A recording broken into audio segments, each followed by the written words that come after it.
पे आया। अरे बाबा भी तो आदमी है, देश का ही है, ठटनी के भरे विदेशी थोड़ी है। किसी ने मिलने के लिए नस काटी, हम बहन जी से प्रार्थना करेंगे, बहन जी नस बस ना काटो, नहीं तो हम जेल चले जाएंगे। भूत भैया तो बीच ही में आने तो न कटा, कथा सुन ले शांति से, नहीं तो टेंट पे काम दे। धर्म का अर्थ हिंसा नहीं है, धर्म का अर्थ अहिंसा, धर्म का अर्थ प्रेम है, धर्म का अर्थ त्याग, धर्म का अर्थ धारणा।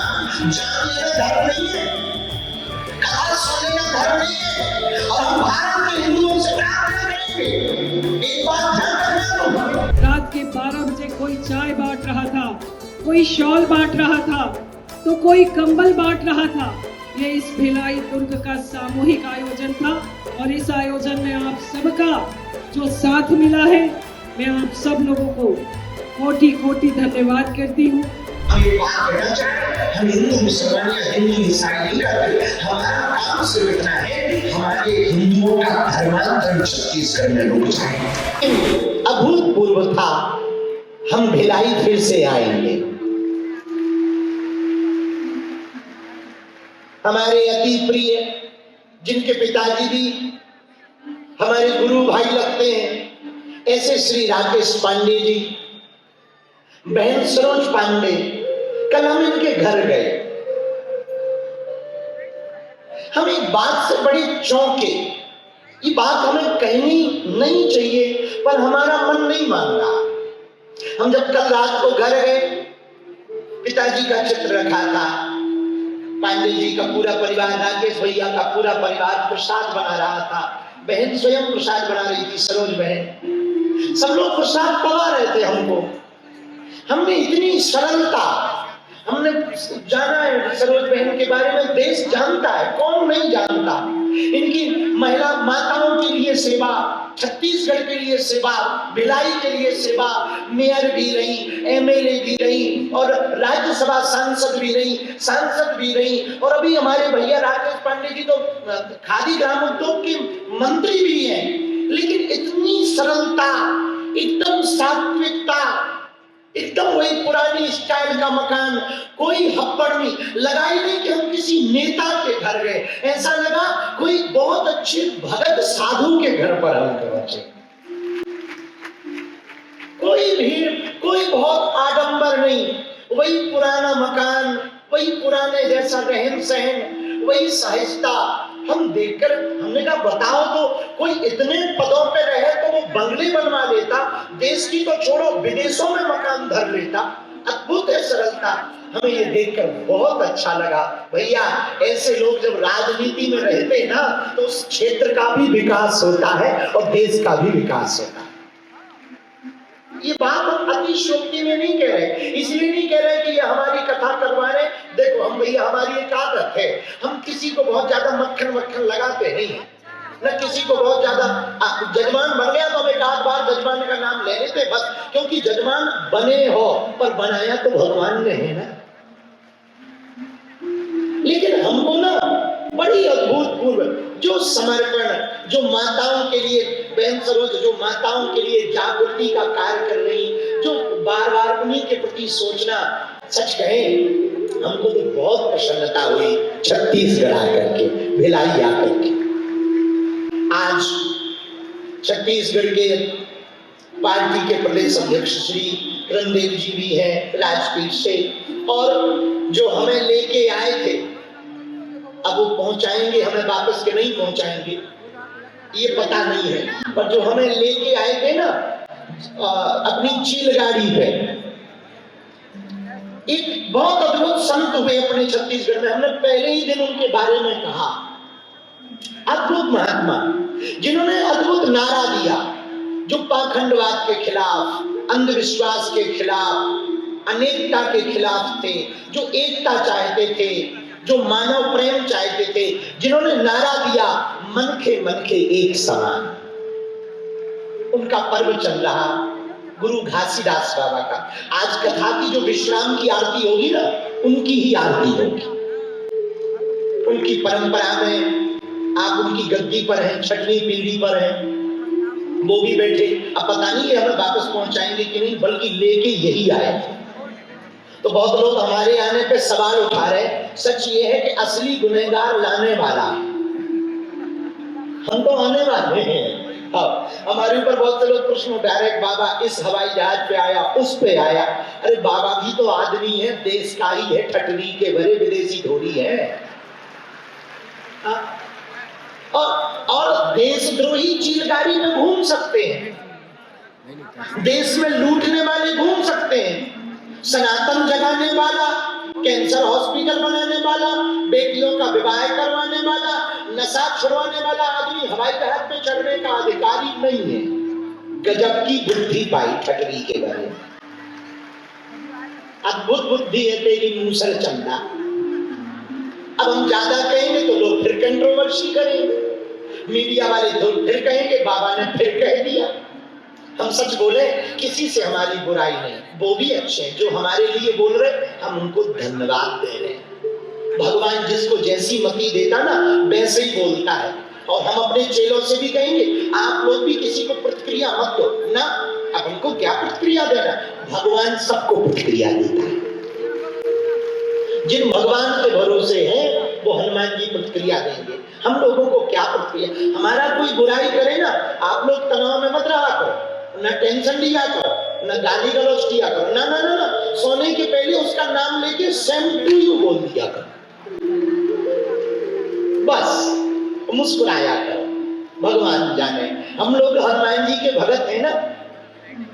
जब हनुमान जी को मानते तो हनुमान जी पे इतना भरोसा नहीं क्या है कि नहीं है, भगवान को छोड़ देना चाहिए। आज तो हम जब चले आ रहे थे तो रास्ते में बसंत गाड़ी चला रहे थे तो हमने खूब हंसी लगा दी। और वो हंसी इस बात पे लगाई कि गाड़ी एक जगह रास्ते में रोकी तो एकदम से बीच में एक चेला, ए गुरु, अरे उनका बड़ा लफड़ा है कोई।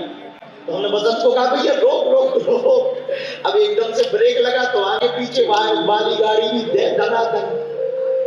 अब वो चेला से एकदम सामने ही आ गया। हम कहा बोल भैया।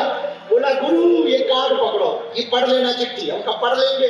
बोला गुरु आशीर्वाद तो शादी हो जाए, हाँ वो इसी साल हो जाए। तो जब वो चला गया तो हमें बहुत हंसी आई। तो ये बसंत बगल में बैठे थे, बहन सरोज भी बैठी थी। तो बोले कि क्यों हंस रहे। हमने कहा बताओ ये जिससे आशीर्वाद मांग रहा है उसकी खुद नहीं भाई, ये जिससे आशीर्वाद मांग रहा उसकी खुद नहीं भाई, उसकी नहीं भाई सो तो ठीक है, हम जिनके भगत हैं उनकी भी नहीं भाई, हमारी नहीं भाई तो ठीक है, हम जिनके भगत हैं उनकी भी नहीं भाई। और मजेदार बात सुनो, जो कथा करवा रही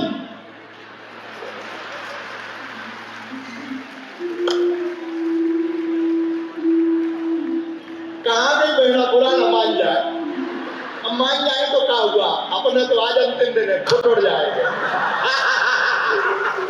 भैया उस चक्कर में एक गाड़ी का, उस शादी के चक्कर में एक गाड़ी का वो कटा शीशा फोड़वा दिया। हाँ शीशा ही फोड़वा दिया उस शादी के चक्कर में। उनका तेरी जय हो गए, वो तो पीएसओ बैठे थे, उनके तो प्राण सब पका गए।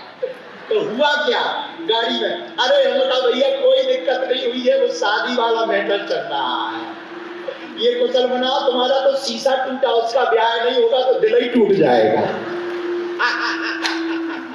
अब चले आए। फिर हमने कहा भैया, बसंत से कहा भैया अब रोकना नहीं, कितना जबरदस्त चेला आ जाए, लेकिन जब वो भैया गाड़ी के सामने, हम एक प्रार्थना करना चाहे, हम जब निकलते ना बहुत लोग गाड़ी के सामने आ जाते। हमें कल परसों सूचना मिली किसी ने मिलने के लिए नस काटी। हम बहन जी से प्रार्थना करेंगे, बहन जी नस बस ना काटो नहीं तो हम जेल चले जाएगी। हे भूत भैया तो बीच ही में आने तो ना कटा, कथा सुन ले शांति से, नहीं तो टेंट पे टांग देगी। आगे के लगे हम कथा सुना रहे, इसी को कहते हैं कथा के बीच में कथा।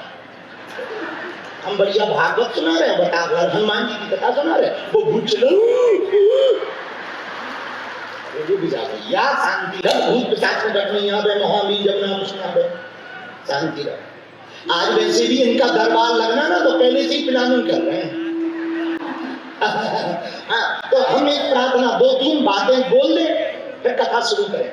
एक बात तो ये भैया गाड़ी के सामने एकदम से ना आया करो प्लीज, नहीं तो किसी दिन अच्छी एक्सीडेंट हो जाए, न्यूज वाले लिखेंगे बाबा दूसरों की पर्ची बनाता रहा, खुद की ना बना पाया। आओ आओ, और कहीं के न्यूज वाले लिखे ना लिखे, अपना भिलाई तो गजब को है ही है। तो आफत हो जाएगी भैया। इसे हमारी प्रार्थना है कि गाड़ी के सामने न आए। परसों की हमको सूचना मिली कि किसी ने क्या किया, नस काट ली मिलने के लिए।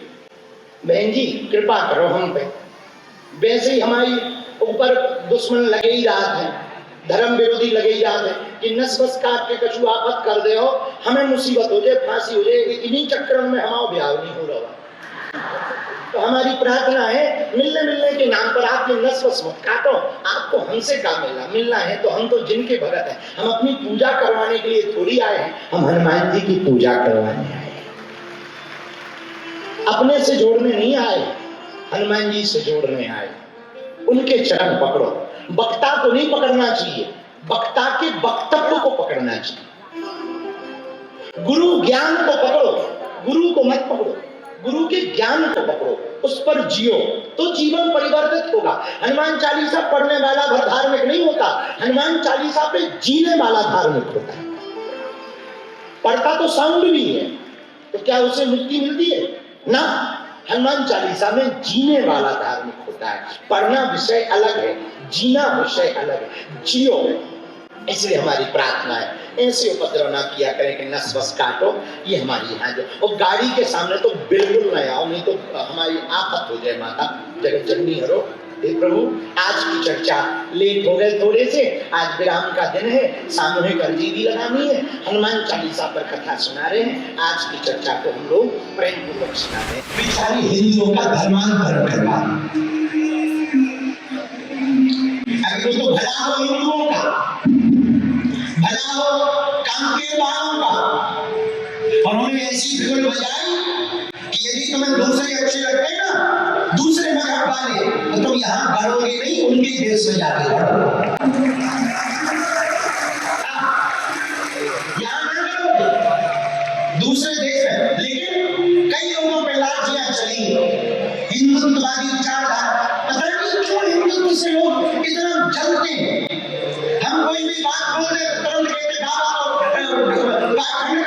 बाबा अंधविश्वास कर रहा, हमारे दरबार लगाने अंधविश्वास है, चादर चढ़ाने विश्वास है। देखो तो तुम गलत, कैंडल जलाने विश्वास है। अभी हम जब पहले दिन आए, एक बेचारी जहां उतरी एयरपोर्ट पर, वहां पर स्टेट हैंडल पर उतरी, एक बहुत सज्जन भाव के पुलिस प्रशासन में वो पद पर है, उनके अंदर भाव जगा कि बागेश्वर वाले महाराज जी आए, उसने टोपी उतारी, टोपी उतारकर प्रणाम किया। कई लोगों ने नेशनल चैनल में उसको डाला, कई लोगों ने कहा अरे देख लो, अरे भाई वर्दी के अंदर भी तो इंसान है, उसकी भी तो आस्था है। कोई अपने बाप को, अपनी माँ को, अपने गुरु को प्रणाम करे और तुम कहो कि ये नहीं होना चाहिए, ठगरी के बड़े तो तेरे कक्का को प्रणाम करे, उसकी भी तो आस्था है, उसकी भी तो कोई श्रद्धा है, उसका भी तो कोई समर्पण है। वर्दी के अंदर है तो क्या हुआ, वो भी तो इंसान है। और सबसे ज्यादा कठिन नौकरी है पुलिस वालों, इसलिए हम उनके पक्ष में बोल रहे हैं, तो ये मत समझ लेना। सच में सबसे कठिन लुगाई किसी की लापता हो जाए, टेंशन पुलिस की, बल्कि उसे शादी का कार्ड तक नहीं मिला होगा, जिसकी घरवाली गई है शादी वाली से लेकर मेरे ऊपर टेंशन पुलिस, बच्चे किसी के रुक जाए टेंशन पुलिस, त्योहार तुम्हारा ठीक बने इसलिए वो अपना त्योहार मनाने घर नहीं जा रहा,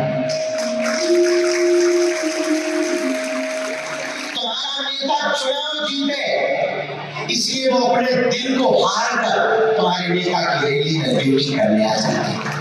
तुम्हारी रैली ठीक हो जाए, तुम्हारा कथा अध्याय ठीक हो जाए, तुम्हारा सत्संग ठीक हो जाए, इसलिए वो अपना घर का सत्संग छोड़कर तुम्हारे सत्संग में आ जाते हैं। अरे भाई धर्म का अर्थ हिंसा नहीं है, धर्म का अर्थ अहिंसा। धर्म का अर्थ प्रेम है, धर्म का अर्थ त्याग है, धर्म का अर्थ धारणा। जान लेना धर्म नहीं है, कथा सुन लेना धर्म नहीं है। और हम भारत के हिंदुओं से प्रार्थना करेंगे, एक बात ध्यान रखना, तुम घंटी बजाना या तिलक लगाना धर्म नहीं है, और केवल राधे राधे कहने से धर्म नहीं बचेगा। अब हिंदुओं को माला और भाला दोनों लेकर के चलना पड़ेगा। यदि अधर्म के खिलाफ आवाज नहीं उठाओगे, धर्म के लिए बोलने वालों के मुंह चुप नहीं करवाओगे, तो आज ये तुम्हारे संतों में बोल रहे, कल तुम्हारे ऊपर बोलेंगे, कल तुम्हारे पिता में बोलेंगे। आज ये कह रहे संतों को मत मानो, आज ये कह रहे ग्रंथों को मत मानो, आज ये कह रहे पूजा को मत मानो, आज ये कह रहे हिंदू में मत पढ़ो। हम 90% से 80% हो गए और वाले 6% से 22 हो गए। उनसे दिक्कत नहीं है, वो सनातन से दिक्कत। बोले बाकी सुधारा दरबार को अंदर ठटनी के भरे चादर भी तो चढ़ती है, कभी उसमें बोल, कैंडल भी तो जलाई जाती है, कभी उसमें बोल। हमारी यात्राएं निकलती है तो लोगों को बुरा लगता है, और उनकी यात्राएं निकलती है और पत्थर भी मारते हैं, तब भी कुछ नहीं बोलते। भैया हम एक बात कहना चाहें, हम हिंदू मुसलमान या हिंदू ईसाई नहीं करते, हमारा काम सिर्फ इतना है, हमारे हिंदुओं का धर्मांतरण छत्तीसगढ़ में रुक जाए। और उसके लिए हमने प्रण लिया, जब तक हमारे तन में प्राण रहेंगे तब तक हम छत्तीसगढ़ आएंगे, और एशिया की जो सेकंड लार्जेस्ट चर्च है जसपुर में, उसके सामने कथा गाएंगे।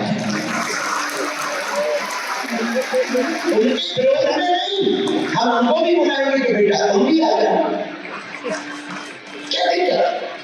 हमें कोई हमारी भैया अब तक जितनी कथाएं हुई, पदयात्रा हुई, क्या कभी अपन लोगों ने दंगा किया?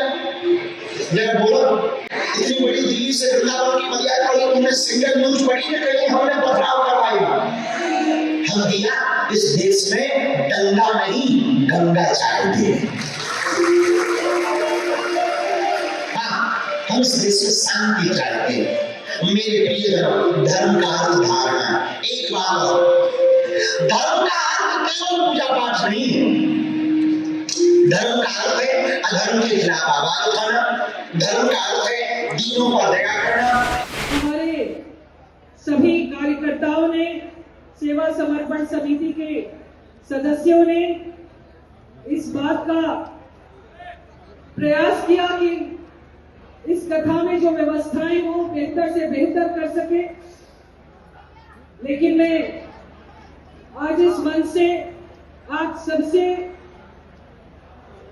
ये बात कहना चाहती हूं कि हम लोगों ने जो व्यवस्थाएं की, क्योंकि इतनी बड़ी व्यवस्थाएं की, उसमें कोई त्रुटि हो गई हो, करना चाहते हैं कि आप सबने बहुत अनुशासित ढंग से इस कार्यक्रम को संपन्न कराने में जो सहयोग दिया है। इस कार्यक्रम में मैं विशेष तौर पर प्रशासन को, नगर निगम भिलाई को, नगर निगम दुर्ग को, और भोजन व्यवस्था में जो हमारे कार्यकर्ता लगातार लगे रहे हैं, उन कार्यकर्ताओं ने इस पंडाल में मंच तक को नहीं देखा है। वो सभी कार्यकर्ताओं ने लगातार भोजन की व्यवस्था में सुबह 4 बजे से लेकर रात के 12 बजे तक वहीं पर रहकर काम किया है। मैं अपने उन सभी भोजन में लगे जिन्होंने रात और दिन उतने बड़े बड़े बर्तनों को धोने का काम किया है, मैं उनको आज शब्दों से साधुवाद देती हूं, अपने उन सबका अभिनंदन करती हूं। कल रात को मैं 12 बजे आई, 12 बजे सफाई कर्मचारी सफाई की व्यवस्था कर रहे थे। रात के 12 बजे कोई चाय बांट रहा था, कोई शॉल बांट रहा था, तो कोई कंबल बांट रहा था। ये इस भिलाई दुर्ग का सामूहिक आयोजन था, और इस आयोजन में आप सबका जो साथ मिला है, मैं आप सब लोगों को कोटि कोटि धन्यवाद करती हूं। मैंने पहले ही कहा कि त्रुटि अगर कहीं रह गई हो तो हम सबका कार्यक्रम था, ये हमारे घर का कार्यक्रम था, भिलाई दुर्ग परिवार का कार्यक्रम था। तो हम सब अपने परिवार में जब होते हैं तो कोई छोटी मोटी गलती हो जाती है, किसी को थोड़ा पूछ पाए हैं, किसी को थोड़ा कमी रह गई है। सबको चाहते थे कि मंच मिले, सबको हम ऊपर तक बुला पाए, गुरु जी के दर्शन करा पाए। कहीं कहीं छोटी छोटी त्रुटियां हैं, उसको मैं शब्दों से फिर से आप सब लोगों से उस बात के लिए क्षमा चाहती हूँ। आज आप सब 5 दिनों से लगातार अनुशासित ढंग से इस कार्यक्रम में आप आए हैं। आपने बहुत धैर्य का परिचय भी दिया है। 5-5, 4-4 घंटे आप बैठे रहे हैं। भोजन के लिए भी आप लगातार अनुशासित ढंग से लगे रहे हैं। और आज हम सबके लिए ये सौभाग्य का विषय है कि हमारे बीच में हमारे भाजपा के प्रदेश अध्यक्ष भाई किरण देव जी हैं, हमारे मंत्री टंकराम वर्मा जी हैं,